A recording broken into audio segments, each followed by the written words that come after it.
The Hangout on Air is live.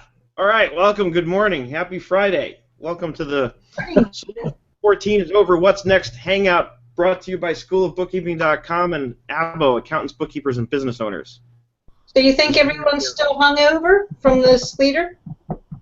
I don't know. It could be my fault because I didn't even create the Hangout event page until about 4:30 this morning.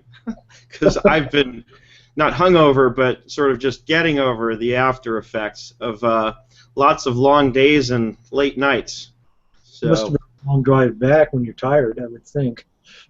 Well, especially, I tried to extend my stay till Thursday because I realized as I got there that I was going to be tired by Wednesday evening, and the hotel was sold out. And then people were like, "Oh, well, then just book a reservation somewhere else at a motel." And I'm like, "Well, that sort of defeats the purpose because in reality, I would want to, stay there and hang out with other people who were sort of lingering for another day." Right. But in the end, I had actually a 9 o'clock call scheduled for yesterday morning. So I was like, you know what, I'll be tired, but I'll get through it. And I just actually hopped in my car and drove off into the sunset. So, and it's not bad. I really, like a lot of people that I know who are from here were like, that's crazy. Why don't you just get on a plane? Why do you want to drive all that? First of all, I'd much rather drive 4 hours than deal with TSA security at the airport. It's so much nicer to just be able to throw my stuff in the trunk of my car and go. And I don't mind the drive. I really enjoy the time. It's like peace and quiet for a few hours, just driving through the desert, and it's actually, I really, really enjoy it, to be honest. Turn off your cell phone, you get some peace and quiet for at least 4 hours. Yeah, I don't even have to shut off my cell phone, honestly. I don't answer it, I have my Pebble, so if somebody does call, I can see who's calling without having to pick up the phone. And, by and large, unless it's my mother or my wife or my father, I'm not going to answer. How do you like Pebble? How do you like I love it. Yeah, now I read it somewhere it has an Evernote app. Is that right?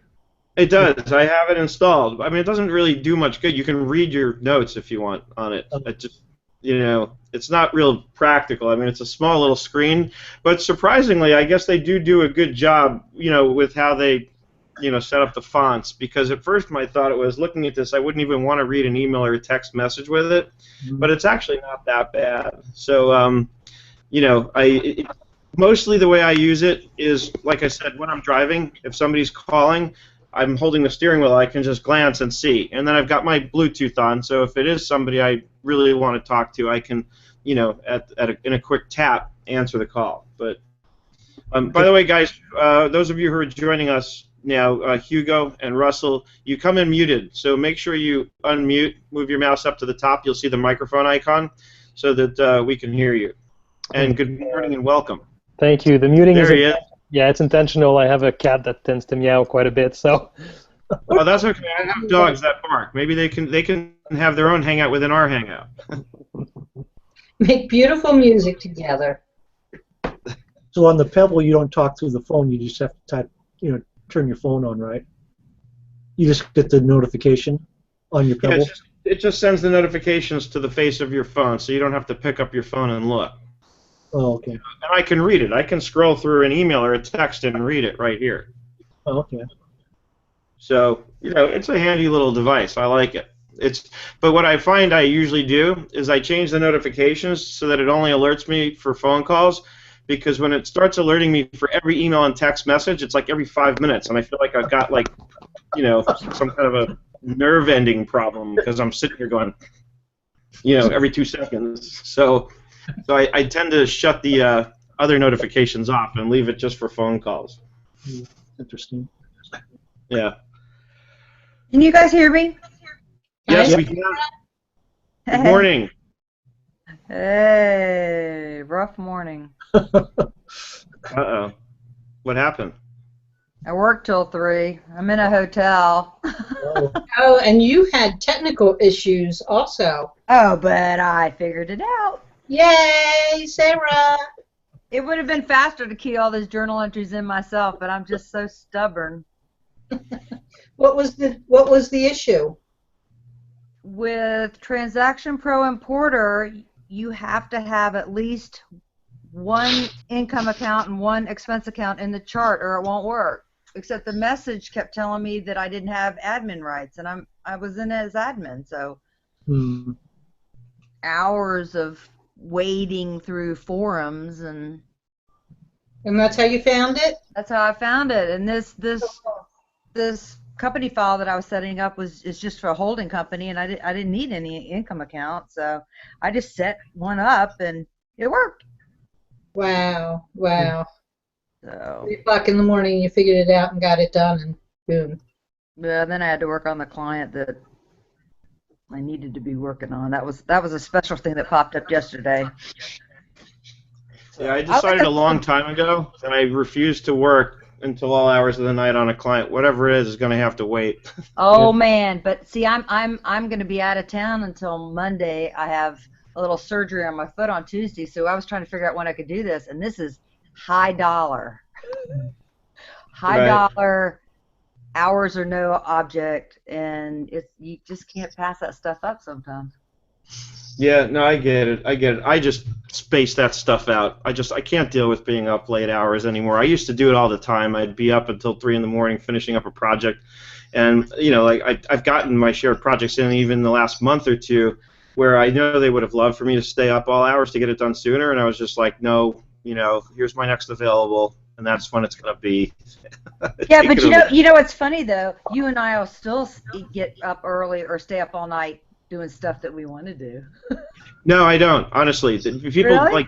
people joke with me and they think I'm up all hours. I'm really not. Most nights I'm actually in bed by about 8 or 9 o'clock because I get up at 4 o'clock in the morning. Right. So if I really need to get something done, then I'll get up at 4. I'll roll right over to my computer, frankly, without even taking a shower, and I'll just get right into it and get something done, and then hop in the shower at like 6 or 7 after I've spent a few hours working. So that's how I sort of do it. I guess I just do it on the flip side of the day, but. There's just something that at a certain point, I think what happened was I had a traumatic experience where I was working on a financial model for a guy, and I had overcommitted on it, honestly. So it came down to the wire, and I had to have it done before I went to sleep one particular night. And I was up till 3 o'clock in the morning working on it, and I was so exhausted, and I was so miserable, and I knew that there was extreme diminishing returns on my productivity on this. The later it got, the more tired I got, the less able I was to really get things done efficiently and effectively. So I remember that night, and this was years ago, I had made myself a promise that I will never, ever do that again. Yeah. And the only time I have done it since was when I was working very closely with a CPA firm a number of years back, and I was basically the lead auditor on some, not really audits, but review engagements that we were doing. Actually, they were audit engagements, come to think of it. And so again, I had to meet the deadlines, and these were high-fee clients, obviously. But even that was years ago, and there were only a few times where I did that, and I just, to me, it's just like I said, the diminishing returns to me outweighs the financial benefit at this point, anyway. Well, the other thing is, years ago, you just throw in a pot of coffee and work all night, change your shirt, and keep on going. And now that I'm in my 50s, it's like my body just goes, you can't do that, Laidlaw. It gets worse. Yeah. That's funny. So we have a bunch of new people here. Russell, are you live on audio? Can you unmute and say hello? Hello. From the dogs and cats. So we had a few people, a few latecomers today. We started off very light, and now we've got a full panel here. So Russell, by the way, for everyone else who's with us, Russell and I met a couple weeks ago. Actually, I think it was on a Friday, exactly 2 weeks ago, if I'm correct. At a Starbucks here in Burbank. Russell is from Zero, as you can see from his shirt, and we had a great talk about Zero and what their plans are. Russell, you want to spend a couple minutes kind of filling us in, especially since the topic is the Sleater Conference and the aftermath, and Zero, of course, did have a presence there, a nice one, and Jamie Sutherland gave a great keynote, which I'm planning on writing a nice blog post about. I really enjoyed his keynote this year at the Sleater Conference. Okay, yes. Well, I was not there, and that's part of the reason why I'm here. Is we've had all of our internal, but we're going to have our face-to-face with all the people from the LA office on Monday. So I'm going to try to get in a little bit about what it is from your guys' perspective. So yeah, that's definitely why I'm here, and just trying to soak it all in. I know there was a lot there. It sounded fantastic, but I really want to get it from your perspective, because we're going to get it from ours too. Okay, perfect. So I'm going to get going on that in a few minutes. And then Hugo, I met from Sage this year at the conference. So Hugo, go ahead and unmute, say hello, introduce yourself. I've been, Sage, of course, has been around for a long time. Their products have been around for a long time. And I finally this year went over to them. I should have done it years ago and said, all right, get me in. Show me your products. I want to learn more about them. It's one of those things that's been on my list for too long and should have been tackled a long time ago. So Hugo, say hello. Tell us a little bit about you. We know you work for Sage, but tell us what you do for them and what's going on in your world. Sounds good. Thank you for the intro and invitation. It was great meeting you. So my role with Sage right now is that of a regional cloud solutions consultant. It's a bit of a mouthful, but I've been with Sage since 1998. I took a 3-year hiatus in 2011 when I felt that Sage was not moving into the cloud, into the mobile space fast enough. I left the organization. I worked at a couple of startups, and I was a product manager for the longest time, and I developed a lot of mobile and cloud-based solutions in the interim. I came back to Sage willingly because I was extremely excited about this approach that they're doing. And Sage, like you said, has been around for a long time, and we have a lot of legacy solutions that are on the desktop, and hundreds of thousands of customers, actually 6 million customers worldwide, on a lot of legacy solutions. And so our strategy is actually very intentionally paced. And so our big message is about choice and offering our customers solutions that are desktop-based or cloud-based, or we're also introducing a whole series of hybrid cloud and desktop solutions. And so one of the things that we announced at Sleater at Solutions 14 was a new solution called Sage View, which is a really cool tool that lives in the cloud and allows you as the accounting professional to connect with all of your clients' data, whether it's on a desktop or in the cloud, and including solutions from our competitors. We offer the accountants the possibility to use Sage View and connect with QuickBooks Desktop, as well as the Sage solutions and a few other products that are going to be coming out, for which support is going to be coming out very soon. I'm based in Toronto, and I'm a French Canadian, if you haven't picked up on my accent. All right, and then one really important question: is that Rush shirt based on the rock band Rush? That's right. Love me some Rush. All right, Tom Sawyer. That's right. Oh, come Limelight. demo, please. Love to see What? you. Can we have Hugo on as a demo, Seth, please? No, we definitely will. I have a long line of people that I talked to this year that we're going to be bringing all kinds of people on here. It's funny because I don't know what I was thinking, but at one point, about a month ago, I remember I was thinking I felt like I was running short on ideas for people to come on and demo their products, and now that list is not going to run short for quite some time. I definitely want to have Hugo back with a demo on Sage 1, the cloud version, and then one of the reasons I actually was sort of motivated to go over to Sage more so than in the past this year was that in writing my book on residential property management with QuickBooks, and that coupled with the fact that I'd gotten a call from a friend of mine in New York that I grew up with, whose father-in-law owns actually a property management company that was using a very old property management program, which apparently had, according to him, when I originally spoke with him, gone defunct. I started researching it for him, and lo and behold, discovered that that product became Sage 300. And that got me interested, and I started researching the Sage 300 product, and then reached out to Jennifer Warara, who is one of the keynote speakers every year at Sleater, and she actually introduced me to Hugo. And so I wanted to find out more about that product. If you don't know what Sage 300 is, of course you can Google it. It's a big ERP system which is used a lot in commercial real estate. And so I was curious about it, and then interestingly enough, and you want to hear this, I think it's an interesting fact, and it's it definitely put a big smile on my face, because when you install a big ERP system like Sage 300 on the desktop side, you're installing all kinds of infrastructure in order to get the platform to work, including servers, big servers that have to be installed, as I understood it after speaking with Hugo. And the cost to get something like that in service is going to be something in the range of, you ready for this? You might want to hold your breath, $300,000 to $400,000 just to get it off the ground. Okay. Now, by contrast, Sage has now launched, or is in the process of launching, if I understood correctly, the cloud version of Sage 300, which is a whopping $70 a month. Am I right, Hugo? That's right. Yeah, it's out already, and it's $69 a month per user, and it goes down as you add more users. Which I think there's a point where we actually give you money for using it. Which is, I'll take it.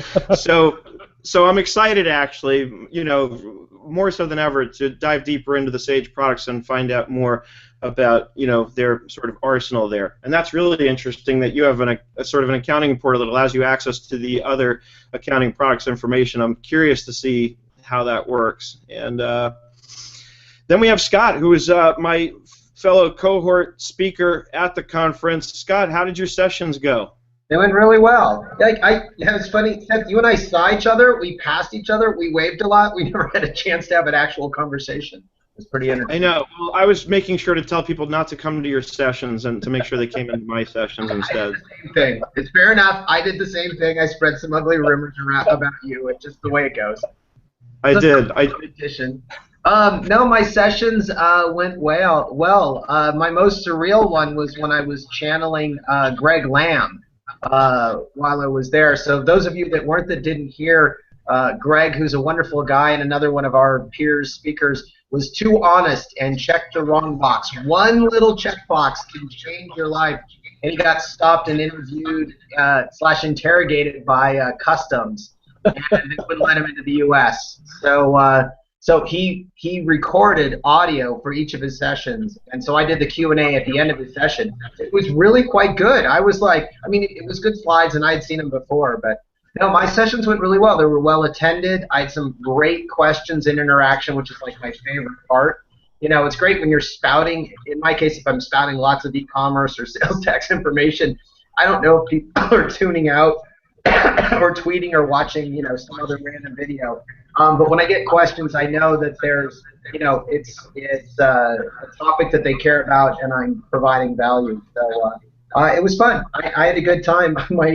I think the pre-conference is my real setting because 3.5 hours, plenty of time to fit all the things I want in. And then I did the 1-hour version of half the slides, and man, was it fast. It was like boom, boom, boom, boom, boom, boom, boom. But it was fun. Yeah, and an hour goes by very quickly. I've learned that, and I've learned not to sort of over-plan in terms of trying to pack too much content in, because you also want to leave time for the Q&A, because to me that's the best part. I would rather spend the whole hour answering people's questions instead of having organized content, so to speak. So I usually leave time, and it's funny, in my second session, which was on commercial property management, I guess I left too much time for Q&A. I don't know. You always wonder, like, I like to joke around that either it means I did my job so well that there were no questions, or people were like glossed over and they, so they couldn't, they couldn't sort of follow enough to have questions to ask. I don't know. And what happens, of course, is once the first person raises their hand and asks the question, then the floodgates open, and all of a sudden, so it's like nobody wants to be first, right? I know. Well, I always think it's fun when you go in, and we're all professionals. It's a great community of people. I shook a lot of hands and everything else, but you walk into these sessions, and everybody, it's a scatter pattern. There's like 2 seats between everybody. There's like everybody kind of sits on their own, and then if it gets crowded, then people pack in. Those are the little dynamics I watch at these conferences, that you don't really sit down, but as the conference goes on and you get to know more and more people are now sitting in clusters, and I know, it's just interesting. Yeah, no, it is. It is interesting. I actually, in my second session, I stood outside as people were walking down the hallway trying to rope them in, and I got the room monitor even helping me. He was out there shouting, "Come on, commercial property management, come on in." It was kind of funny. But I have such a blast doing this stuff. It's it's probably a different perspective as a speaker than it is as somebody who's simply attending. And I was actually discussing with Dennis before we went live this morning that for me it's a little different. By no means do I know everything, but my primary purpose in being there, I think, for me, is more a networking one than going and sitting in sessions and learning one. So, to that end, it's it's a lot of people that I talked to were saying they felt this was the best conference yet, and this is only my third, so I don't have a lot to compare with in terms of prior years, but I would probably tend to agree based on my limited experience and exposure. That this was they've all been amazing. All three of the ones that I've attended. This one I just had such a good time at. I so many people that I've gotten to know online over the years.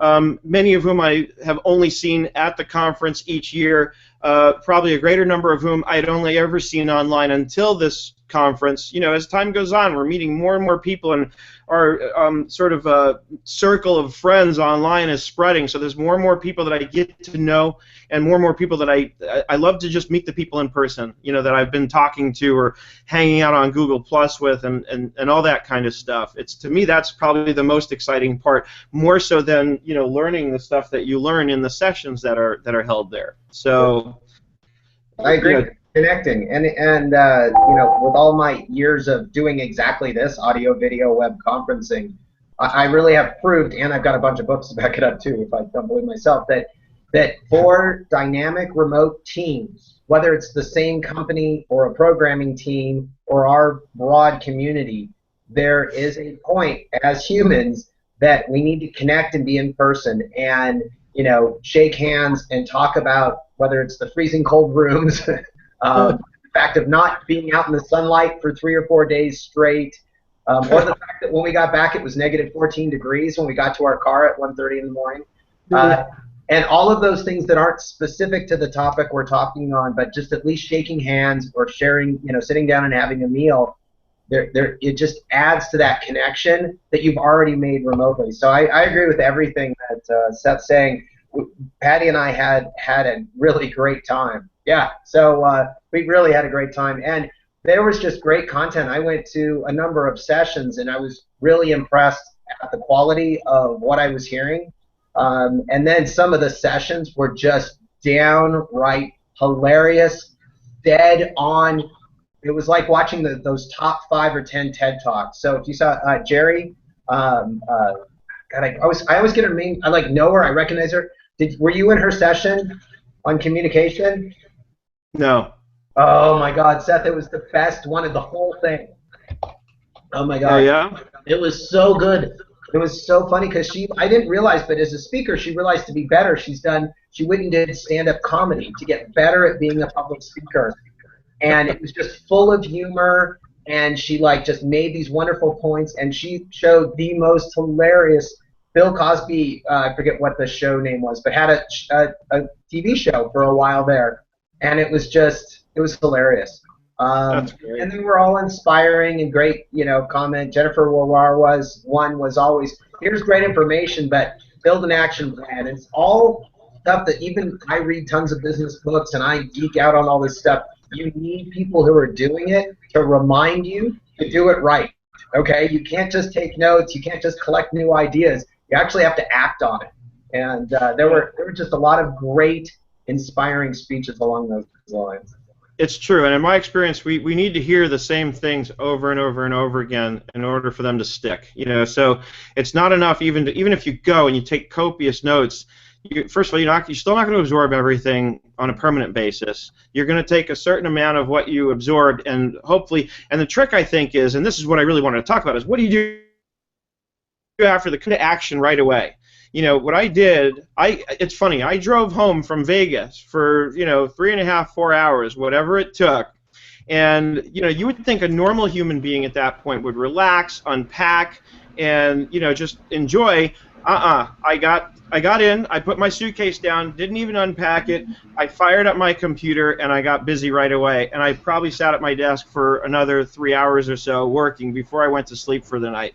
And what did I do? Well, I started catching up on some emails. I wanted to clear the decks there because what I really wanted to do, I mentioned the networking opportunity, and I walked away from there with a stack of business cards. This is only part of it. This is only what I've scanned so far. And Hugo's is in there. And because these were all the people that I talked to, and what I do is I take a lot of cards from people as I'm walking around and talking and doing the networking stuff. And in my hotel room, I went through the cards, and I learned this from somebody that I talked to that I'd met through an actual business networking group that I was a part of a few years back. I think it actually was the Burbank Chamber of Commerce. But the guy kind of taught me a trick that he used, which was as follows. I take the stack of business cards I had, and somebody's, by the way, providing some static feedback. I don't know who that is. Maybe me. Oh, sorry. Okay. So what I do is I take that stack of cards and I go through it. And the thinking is, look, let's face it, of course, everybody's important. But certain people obviously are going to make more of an impression on you than others. And I go through the cards, and basically I look at the card, and most of them, probably 90% of them even, or more, I look at the card and I know exactly who it is and what we discussed and what I want to do as far as follow-up going forward with them. And those people that I remember that way go into one pile. The people that I look at and that I don't remember, or for that matter, some of them I remember, but they're not, they don't necessarily represent a specific opportunity for me that I want to pursue in terms of working together on something, right? It could just be somebody that I enjoyed talking to that I want to keep in touch with, but I don't have a specific sort of project in mind, let's say. And since he's here, I'll use Hugo as the example. I met him there, as I mentioned, and I learned a little bit about the Sage offerings, the recent ones. So I definitely want to follow up with Hugo. And as Gina asked and suggested, part of that is I want to have Hugo and/or somebody from Sage come back and give us the demos of some of their products. And there's several products, so there'll probably be several times, to address these. So then, I take that stack, and now I've got all the business cards scanned in, right? Or I've got the ones that I sort of identified as the sort of higher priority ones for me. People that I definitely, because here's what happens. If I wait too long, if I wait 2 weeks before I follow up with anybody, it's almost like the sizzle starts fizzling out, right? So I got to get right into action. I got to kind of hit the road running and at least, get my head around what I'm going to do, be realistic because I can't do it all as much as I want to, and decide and prioritize what's most important to me, to sort of tackle first. And in my case, which is not necessarily going to be everybody's case, a lot of it is going to be just scheduling a product, right? I talked to the guys from Expensify.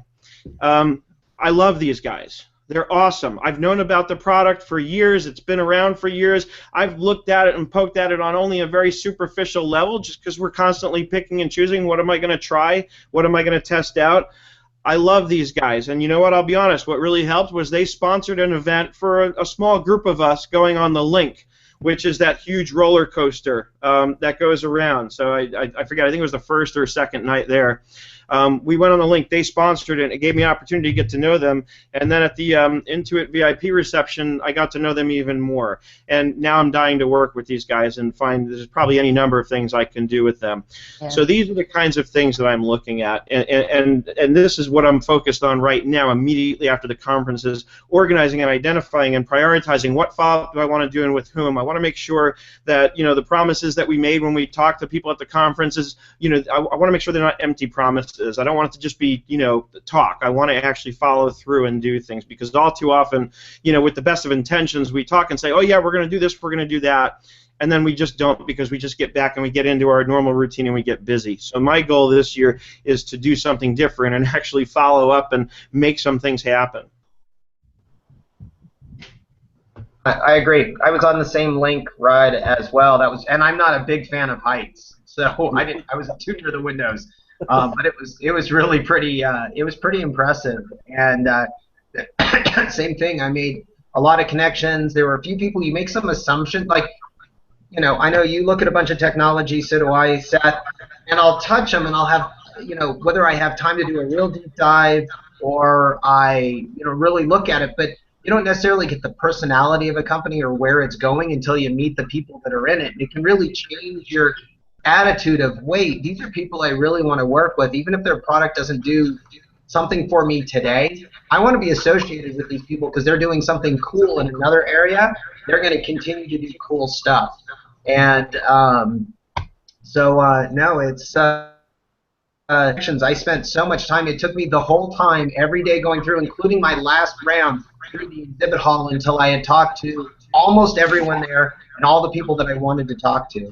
I'm feeling it's going to be even harder next year because I'm going to know even more people. You'll take 3 steps, you'll talk to somebody you already know. And you'll take 3 more steps, you'll talk to somebody else you already know. And it was really fun. There's a lot of great people there that are really just have a great energy about really solving problems for clients or accountants or both. It was all very positive. Yeah, I'm seriously thinking about either asking Doug to extend the conference or organizing something for people who want to stick around for 1 or 2 days afterwards, because I feel like, first of all, we need the time to decompress. It's great also to stick around and bounce ideas off of each other. Like, I would have loved to have had a day with no structure in the day and running from session to session, but just to sit down and talk and say, hey, Scott, what'd you come away with this year? What are your plans? Almost like a mini mastermind group for the post-conference period to help us kind of... Idea. What? That's a fantastic idea. Isn't it? Yeah.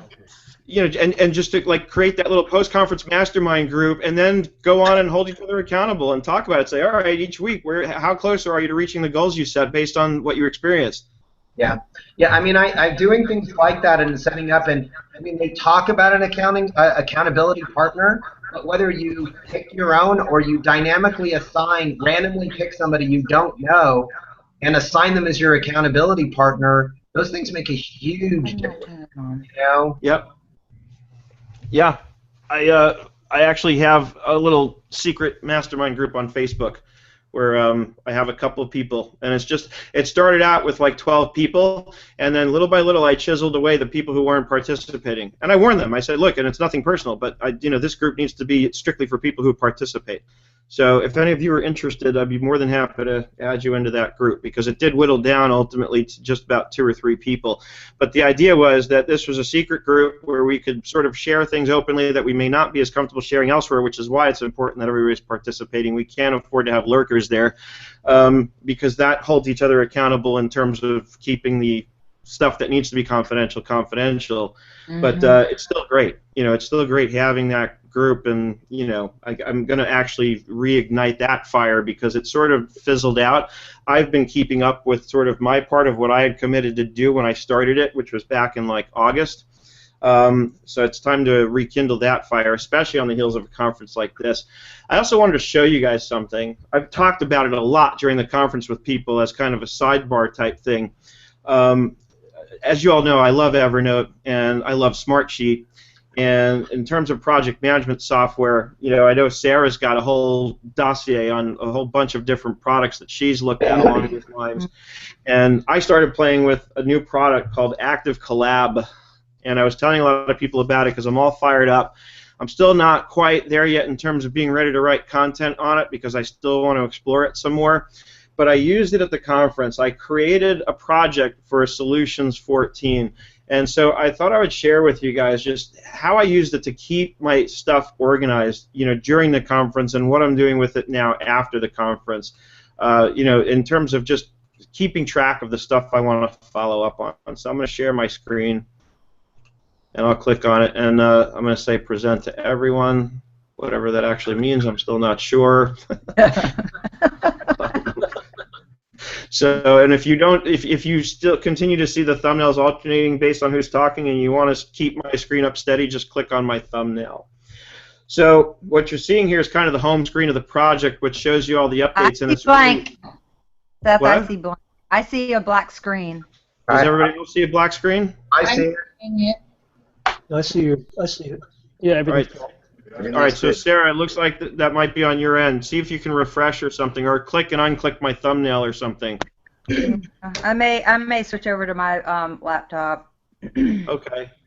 So what you're seeing here is a bunch of pages I created because these were the what do you call it? These were the cards that I scanned, and one of the things that really caught my attention about this product is that it has notebooks. So within each project, you can create an infinite number of notebooks. Now, Hugo, did you give me your card? Because I had Guillermo's card, apparently, but I don't see yours in here, and maybe I just didn't get to it yet. Sorry, I think I was out of card by the time we met. I just received my new box of 6,000, but I was out. Yeah, so I don't think you have my card. So do you think Guillermo would mind if I pick on him to demonstrate this product? Take it away. All right. So I've got him selected here. I created a page, and as you can see, I have a pretty standard naming convention here in terms of having the name of the company and the name of the individual hyphenated there, and that's the name of the note in the opportunities notebook. So if I go over here to notebooks, I created a notebook called opportunities, and really all that means is, you know, these are people I want to follow up with after the conference. Notice what else I've got here. I created a notebook for some of the different things I did. The marketing roundtable is one of the sessions I participated in. The T-sheet certification that I sat in on.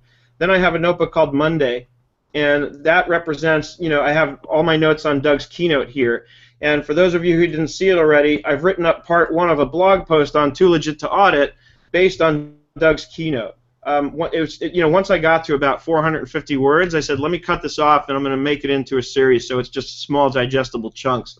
So I've got Doug's keynote there. Then I have the Awesome Awards. So the sessions that I sat in on, I tried to take notes. And it's funny because what happened when I sat in on, well, I'll get to Tuesday in a minute, so let me slow down here for a minute. Susan Solovic was one of my favorites. Scott, did you see her? He was awesome. We followed her. That I was really, I was inspired. That was very, very cool. Yep, so here I was taking notes, and as you can see, really what I was doing as she was talking was I was writing tweets in here, quotes from what she was saying, and then I would copy and paste this and push it out to Twitter, but this also becomes my bullet points because I'm going to write a blog post based on what I got out of her session, and as you can see, I've also, listed some of the URLs that I want to make sure I can reference, and then as a sub-page, notice I can create a page underneath the page. I've got her whole bio here, and this I just kind of ripped off from the Sleater Conference website. But, this way I just kind of have all my materials that I need to write my blog post in one place. I've got Leslie Shiner here, but I didn't end up taking notes. And you know what that means? That means I was so engaged with what she was talking about that I didn't take notes. But I'll probably go back and, just from memory sort of come up with the notes I need. And then same with Terry Hicks. He was the next session I sat in on. Now, if I go back here and I go to Tuesday, I have some more here. And so here was my notes on Jamie Sutherland's talk. And in his case, I was so sort of moved by his talk that I actually emailed him and asked him if I could get a copy of his PowerPoint slide deck. And so I think he has Marie Young, who works at Xero, working on that for me. So once I have that, I'm going to actually go through it and write a nice detailed series based on what he said. And the underlying theme here between what Doug talked about and then what Jamie talked about in particular, of course, is the future of accounting technology. And that's, I think, what underlies the whole conference, really. I mean, you have lots of topics on top of that, but the underlying core theme to everything is where are we going? Where are we headed? What's the future of accounting technology going to look like? And, Well, wait, I make it broader than that, Seth. It's not just the future of accounting technology. It's the future of doing business practice. It's the future of us and how we're going to structure our businesses. The core, there's a lot about the technology, but it's also how we're going to use it and leverage it as people and as practices. I mean, that's the part that I thought so great. There's so much focus on how to be a better business and how to be more profitable and a trusted advisor. All of those messages really surround how to really leverage the technology in a smart way that's continuing to evolve. Yeah, I agree, Scott. Thank you for mentioning that. And it's true. And what I was and it's funny because as you're talking about that, I've got my bullet points from Jamie Sutherland's talk, and that's kind of what he was talking about. And I really love the reference he made. He talked about how, I guess the week prior, he was in Dallas at a conference, and a lot of us joke around that when those of us, and this is going to date me, of course, but those of us who are 40 plus, let's just call it. Remember in our youth when there were still only 13 channels on the television and you could always find something to watch. And now you have hundreds of channels and there's almost nothing to watch. And Jamie brought that up and then went on to explain, but he said, so what did I do? He said, I opened up my laptop and I logged into Netflix and I watched an episode of Breaking Bad. Right? So the point is that the technology is already here and it's continuing to evolve in the direction of having what I want on demand. And it's funny. It's like I think of the analogy of like the world is like in a good way, of course, albeit a funny reference. I think of a bunch of little drug addicts who just want to fix now, right? We want it now. We want what we want. We don't want to have to wait, and we want it delivered on demand. And that's what technology is doing for us, is providing us with the ability to do that. And that's impacting, of course, the way things are done in business. That's impacting the type of software that's being developed and how everything's going the direction of mobile, right? Because ultimately that's what people are going to want. They're going to want to be able to walk around with their little mobile device. They're going to want to see all their business information and business intelligence in a flash on a screen somewhere so they can look at it and make decisions or make notes and whatever they need to do. And you know, this app that I'm using, Active Collab, is a good example of that as well, I think, because as you can see, I can organize this any way that I like. I've got all my notebooks laid out. Here's a notebook I created just to keep information about my sessions, right? But I also have in here a bunch of files. And I have the files organized in categories, the pieces from the book that I wrote about residential property management. Here are the templates, which I didn't categorize, but as you can see, I can categorize the files to group them. It's almost like creating folders to keep the files organized, but you can organize them a number of different ways. So I can go by category or by milestone or by name or date and so on. And then, of course, within each, you can have different versions of the same file. So these were my PowerPoints from my 2 presentations. So I had everything organized in one place so that on demand I could quickly and easily grab what I needed and use it. I created tasks here to describe my sessions, you know. And I just love this project management tool. I feel like it's taken all the ones that we've become familiar with, like Asana and Podio and Zoho projects, and I feel like it's taken what all those apps have done and made it beautiful. I love this layout. I love the way it's organized. I haven't used the milestones too much yet, but obviously you can create your milestones based on setting a date by which you want to have completed something, and then you can associate all your tasks with the given milestones that it has. And the mobile site. And we have to be careful to distinguish, right, Scott, between the difference between a mobile site and a mobile app. Yep. Right. A mobile site is just a website that's built to render well in a mobile device, whereas an app is just that. It's an actual application that runs separately from the website on your phone. These guys have a great mobile site. They have an app for iOS. They don't have one for Android yet.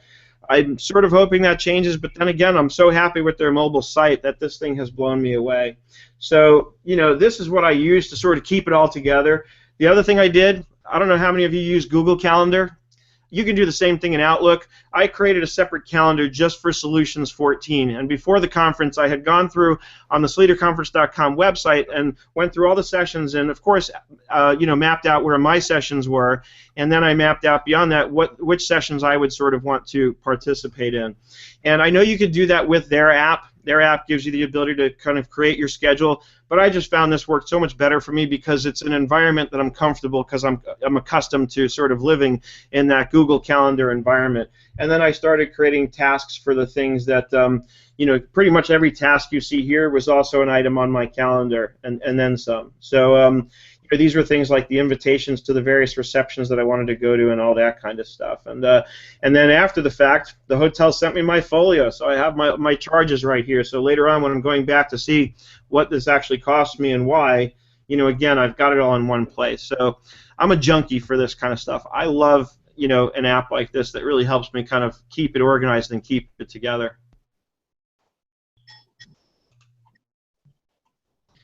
So I'll shut up now. Jessica, are you still with us? I am. Hi, can you hear me? What are your takeaways? Well, it was my first Sleater group conference, so I was kind of open-minded as to what I was going to see, and to hear from people it was one of the best ones. Now I kind of feel like I don't know where to go from there. It was very engaging. I liked the fact that they had so many different vendors there to speak to. I was able to reconnect with people I had met at QuickBooks Connect, at QB Connect. I felt like there were so many sessions that I wanted to go to that I couldn't get to. So sometimes it was difficult to figure out what I wanted to attend. And I agree with you. I wish I could have had a data debrief. When I got home yesterday, I just felt kind of mentally exhausted. Oh, it would have been nice to, and I had to kind of sleep because I was on the red eye, and so I was really not feeling well. But I agree. I think it would have been nice to have a session of people who really wanted to kind of talk about what they had learned, talked about who they had talked to. You know, I was starting to talk with some of the vendors and see how we could collaborate with different things as well. And I just think it was a really great experience. I think it was very well run. The keynote sessions were really great. I did like the Susan, what was her last name? Sullivan? Sullivan. Yep. She was fantastic. So, Yeah. and I really liked the one at the end by Randy. I kind of almost wish that would have been earlier in the conference, but I don't know if that's the hook to keep people around. Usually Randy's one of the first ones, and I think what they did is because usually Rick Richardson is the last one. Okay. And I think they flipped that because, as you probably noticed, most people are gone by that session. Most people don't hang around that long. And because Randy's usually one of the first keynotes with his tech update, Rick Richardson's presentation is always fascinating. Yeah, He and Randy, there's a lot of overlap between what they do, but Rick gets more into really actually predicting what the future technology is going to look like, which That is was always great. fascinating. Yeah. I loved that one as well. I loved that session, but I definitely think it was, I mean, I'm obviously going to say it was worth going because I don't think I would have, like I said, I've never been to that conference before, but I definitely would spend the money to go again for sure, in a heartbeat. Because you're right, you meet all these people on social media. Like I've met a lot of people through Twitter that I had never met until I had gone to these conferences. So it's definitely better with the face-to-face than just over technology. Well, and I'm going through because everybody that was there, if you downloaded the slides, so I'm going through Randy's slide. Now, I'm a longtime IT geek, and I learned stuff from there. There's like detailed things that I pick up as well, and so I try to go back through all the slides, especially the sessions that I've missed. I know they did audio for the session, so you can follow along with the slides. I'm going to have a long talk with Doug, and I know it's the hotel that's the cost. You have to use the hotels, and they've got to be union, and I'm sure it's $1,000 an hour of every, the video just. Yeah. If we were doing it ourselves, or everybody brought a GoPro camera, we could probably get 5 perspectives on every session, pull them all together. Maybe we need to figure out some way to be able to video it because I agree. Valuable for everybody that can't attend. So yeah, I agree. You guys see my camera, because mine looks black on my end now, but yeah, we can't see you. Okay, so I don't want to. I could refresh my page, but I don't want to because then it kind of screws up the Hangout. But I actually videotaped Doug's keynote, almost all of it.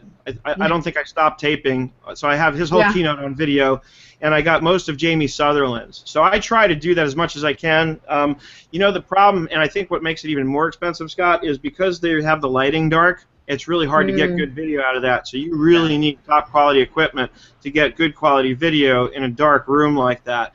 That's part of the problem. But by the way, I believe, if I'm not mistaken, it was Sage who actually sponsored the audio recordings, which I assume means they paid for the audio recordings to happen. So that'll be nice. And I think the reality is that probably suffices for most people's purposes. I mean, yeah, it's great to get the visual, especially coming from somebody who obviously is a big fan of video. But you know what I find myself doing a lot of times these days? If there's somebody I like to, watch on video, a lot of times just hearing what they're saying is more than enough. And I'll actually listen to a video while I'm working, right? Yep. I'll listen to a TED Talk, but I'm not watching the screen. I don't really need to see them.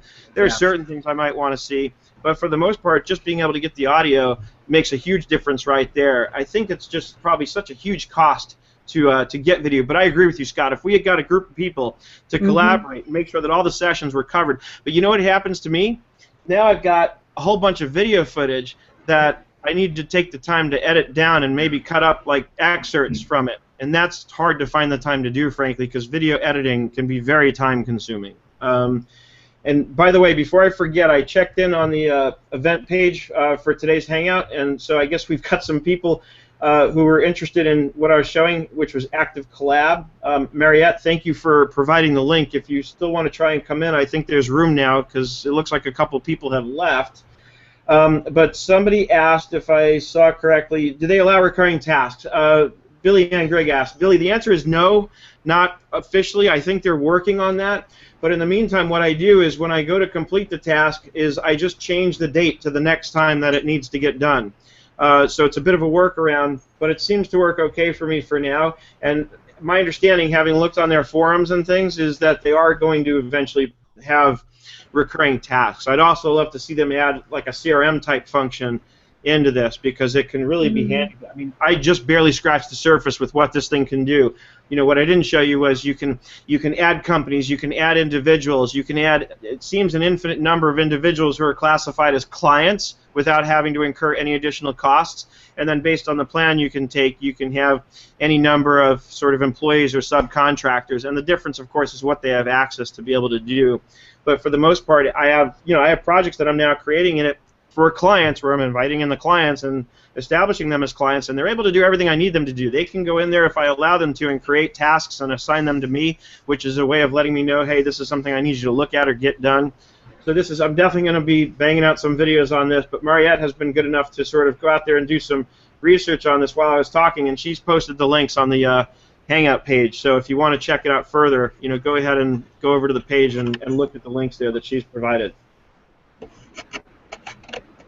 But and it is, that's one of the topics that comes up often prior to the conference. Is people say going to the Splitter conference is sort of like drinking from the fire hose. We like to use that expression because it is. It's like there's so much. That's why I think it's important before the conference to look through it and decide which things are going to be important to you, and accept the fact that there's no way you're going to be able to cover it all. There's just no way. Yep. I will say too that the sessions at the pre-conference, I felt like I got more out of, only because they were deep dives. Because I went to some of the pre-conference sessions. So I feel like sometimes, and I think I talked to you about this, Seth, that these 50-minute sessions are so hard, you're just really scratching a surface. So it's almost like piquing people's interest to discover it further, but I don't feel sometimes I get as much learning out of it as I would have had been the session's been a little longer. Right. Sarah, I noticed in the chat you said I would pay for that, but I lost the context. What is it that you were saying you'd pay for? I think it was the video she was talking about from the conference. Yeah, I think I asked Doug about that a couple of years ago, and I think his thought was just that. They did actually videotape it years back, and I think the problem was not enough people were willing to pay for it. I think people felt like they should get it for free, and, it's a huge cost to undergo to give something like that away for free. I agree. It should be something that should be offered at a cost to those who want it. I was talking about if I can't make it to the conference, right. I would pay for the contract. Sorry, I was switched from my iPad to the laptop, and I kept poking the screen, and it wasn't moving. Right. So, and by the way, one person who's been with us so far who has been very quiet is Jeffrey. Jeff, are you still with us? I know you probably got us on mute or something, but if you want to, yeah, I'm here. Hello. Good morning. Can you hear me? Good morning. Yes, I can hear me and you. Welcome to my voice. Hello.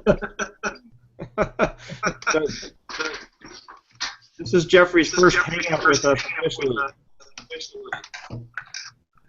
And, sounds like it was a great conference. Jeff and I have been collaborating on some clients. Actively. Actively. That's right. Oh. All right, Jeff, I think you're echoing. Okay. So we're going to try and get Jeff over. And so what else? Gina, we're going to see you there maybe next year? I sure hope so. I had some things that kept me here in Pennsylvania. I could not, family obligations. I'm hoping that next year I will be free to attend. And I love the idea of the audio. Maybe Doug could do something. People that are attending get it for free, and everyone that couldn't make it would pay. I would definitely pay for audio. Doesn't need to be the video, but I would have loved to have heard some of the sessions that were there. Well, and you know what? The reality is, with the audio, plus they always provide you with the ability to download the PDF version of the PowerPoints. Between the two, you would have really everything that was there to see during the show. Except I made last-minute changes to my PowerPoint. I have to send it back to Doug. On one of them. Does anybody know about the hotel that they're going to use next year? They're going to do it at the Bellagio. Yep. Right. I was looking at a map. It doesn't look like we have to go through the Smoky Casino to get anywhere. Is that true? I don't know. I've never been in that hotel. The only hotel I've ever been inside in Vegas is Caesar's Palace, because the only reason I ever go to Vegas is for the Sleater Conference. Were it not for the Sleater Conference, I would never set foot in Vegas, most likely. Bellagio's nice. I've been there before. It's a pretty nice hotel. Yeah, it is. So yeah, it is nice. That's the other thing, when you're sequestered for 3 or 4 days without any real light. I know it's good for gambling, but it's not really good for learning and. Well, I mean, yeah, there's. Scott, I think you said you didn't see the light of day for 3 or 4 days. Well, I saw it coming through the windows, but yeah, I got outside for the Link event on Monday night or Sunday night, whichever. Monday. No, maybe it was Sunday. Yeah. It was Sunday, and that was it. Until we left to head back, we were. I was in, and I've done conferences like that where I've gone in and actually, I remember the days. There was a while ago, maybe 5 or 6 years ago, maybe a few more years than that, when the casinos didn't trust people having cell phones, and so they had jammers, even though they were totally illegal, but all the casinos had them, and so you couldn't get a cell signal inside the hotels. That's true. I remember you'd be freezing inside, then you'd go out into the Vegas heat to make phone calls, okay? So you'd actually see the sun in those days, but not anymore. Now that they're they've got all the high speed everywhere. You don't really have to leave the casino, and they've just figured out other security controls to keep people from using smartphones to rig the games. It's fun. It's a whole experience. It was. So we have about 4 minutes left. What do you guys want to talk about? Silence. I don't know. I'm excited. I'll say this. I'm excited about the prospects that I have coming out of this. I had so many great conversations with so many people. Like I said before, for me, it really is almost more about the people and that experience, that part of the experience, than anything else. I love seeing the people. Honestly, I was so depressed when, on the day that everybody was breaking down, you start seeing everybody breaking the exhibits down, and it really is depressing. It's like, I can't believe it's over. It feels like it just started. It feels like it was just getting going, and then it's like, oh, it's over. It's really, sad. Was it Stacy that said it felt like the last day of camp? Yeah, I was just going to say, she did say that. She was bummed out on that last day. I don't know if it could have gone longer, though. I was starting to get a whole Groundhog Day effect every day, and I was overwhelmed, and, getting up at 6 and at midnight or later, and so much going on that it was just like, it was... Yeah, that's true. Marathon. One thing that was interesting that I think was different this year, if I'm not mistaken, is that, and Scott, tell me if you remember this, it seems to me that in the last year and the year before, you could get into the exhibit hall pretty much any time between like 9 a.m. and 6 p.m. But this year, they kept you out of it while sessions were going on. And I'm guessing that was frustrating. That was really frustrating. And I think what we found out is that people would stay in there, and it's a balance. So they did it for keynotes last year, but now they did it for sessions. They want to encourage you to go into sessions, but I'll tell you something from the exhibitor standpoint, and I spoke to many, a lot of them were not happy because they were experiencing a noticeable decrease in traffic. And we also found out, and this is a hack for next year if they do it again that way, if an exhibitor comes out and invites you in, they would let you in. And I learned that by accident because at one point somebody came out and said to the security guy, can you let him in? And they let me in. And then the second time it happened, I was about to go in with somebody, and I said to him, I can't go in right now. And then the security looked at me, and as the guy I was with looked at him, and he acknowledged that I could go in. And I said, oh, so that's the trick. You just have to be invited in. It's like being a vampire. They have to invite you into their home. Well, for the vendors that had the best traffic were the people that were outside the hall because they could be open all the time. That's true. Anyone wanted.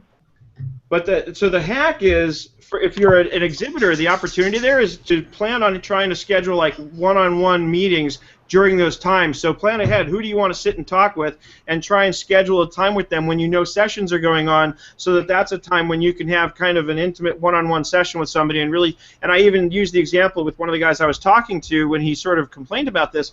that I said, you could talk to, frankly, somebody like me, where I'm somebody who could refer a lot of business to a company like yours if I can get behind your product. And I said that's what I would use that opportunity for, is invite people in and plan those times to have those talks with the people who you feel are going to be most influential in terms of getting you referral business. So that's how I would sort of use that time. A couple quick questions from the audience here. What is preferred connection process to continue networking? Phone call, Facebook, LinkedIn, coffee, casual meeting, etc. Thoughts? The first thing I would do is send an email as quickly as possible after the conference. Reach out to people. Let them know, hey, it was nice meeting you. Make sure that you mention something specific that you discussed with them, so it's clear that you really do remember talking to them and that they really did make an impression on you, and that you're not just sending out some canned email that you're sending to every single person whose card you got. It makes it more, it makes you stand out more than the typical ones who are just going to send some canned message to everybody. And then if it's somebody local, definitely request a meeting for coffee. Say, hey, let's get together. I'm in your area. If that opportunity is possible, then I would certainly take advantage of that, and that would be the very core of what I would do in my first email, following up and say, hey, it was great to meet you at the conference. I know we're local. Let's get together for coffee, and let's pick a day and time. Let's see. What else? How do I suggest reconnecting with somebody I just met once? Same thing. I would send an email. What do you guys think? What's your follow-up suggestions? Yeah, typically it's an email. I think that if you're looking to connect, then I think an email's more specific, because a reach out on a tweet or whatever else, people go through phases. Like, I was tweeting like a mad fiend while I was there, and then I'm going to drop back down to my normal a few tweets a week kind of thing. Yeah. So, you're tweeting every day now, Scott. And if you're serious, then just call them. I mean, here's the other thing, is that we're so used to this disconnected, not bothering everybody else. We have the problem with our team. They're so used to using email. I'm like, call people. You can still call people. Pick up the phone. It's better to do it that way. I like doing the email first, though, because people are busy and sometimes a phone call can be disruptive. I'd rather email them and schedule a time and say, when can we get on the phone? That would be my approach. And actually, I tend to add people to Hangouts and ping them in either Skype or Hangouts, and then prompt, and that's a, hey, great to see you. Do you have time? When can we talk? If I can do it in more real time and use IM instead of a phone call or email, I try to. The other thing I try to avoid in emails is, after the first round of emails, if you don't have your own scheduler where they can click on a link and schedule it, is suggest times. It'll save you. With all the networking, you want to either say, what about this time or this time, and give them 2 times to pick from, and then they can pick one and you're done. Otherwise, when would you like to meet? When would you like to meet? Where do you want to meet? What time? You add like 6 extra interactions, and it's a pain. Yeah, I set up. Back and says, "Yeah, I'd love to meet." I'll shoot back my time trade link, and I have a specific appointment set for 30 minutes for exactly this kind of purpose. So I shoot them that link and say, "Okay, let's click this link and schedule a 30-minute call with me." I actually set up meetings while I was there. That's smart. So I did it when I had people that I really connected with there. I said, "Okay, let's look at our calendars and schedule a time." Yep. It's funny because I was talking with Leslie Shiner. And last year at the Sleater Conference, we talked about doing some stuff together, and it never happened. And here we are a year later, and I was talking to her again, and she was talking to me about the book I published, and she's saying that she would like to do it, but she hates to do the writing part. And so I said, well, let's work together on it. I think she actually suggested that we work together on doing something on QuickBooks for contractors and construction, which is kind of both of us specialize in that area, among other things. And so she said just that, Jessica. I mean, spot on. She said, you know what? Let's not talk about it. She said, get your phone out. Let's schedule a call right now. And we did. We've got a call scheduled. And then so then later, I passed that along, because then at the tail end, I was literally sitting down having a coffee and a sandwich ready to go, and Clayton Oates came by. He's from Australia. Love that guy. Yeah, he's like, he's great. He's my brother from another mother. I like to tell people. Was he people. at the party, Seth? Was he at the party? Yes. He was. He was dressed up like. I tweeted it out. If you saw him, I tweeted out the picture with him and Doug and their wives. Okay, I have to find it because. Go on Solutions 14. I forget the name. He was Austin Powers. He was hysterical. Austin Powers, that's it. Oh, wait a minute. The guy in the blue with the teeth? Yes. That was him. That was great. Yeah. I didn't recognize him either at first because he had the fake teeth and the hair. Yeah. Oh no, that's funny. But Yeah, so check out the picture. Oh, now I know. I couldn't find him. Yep, he's in there. He was walking by as I was getting ready to leave, and I did the same thing to him because same thing last year. We said we were going to collaborate on something, and so I nailed him down the same way Leslie nailed me down, and I said, let's get our phones out and schedule it now. So that's really the best way, is while you're still there, is to make the appointment. So on that note, I'll see you guys there next year. That's been painful to watch it from afar. good. We missed you. So, all right, so we'll see you all next week, and Have a nice weekend.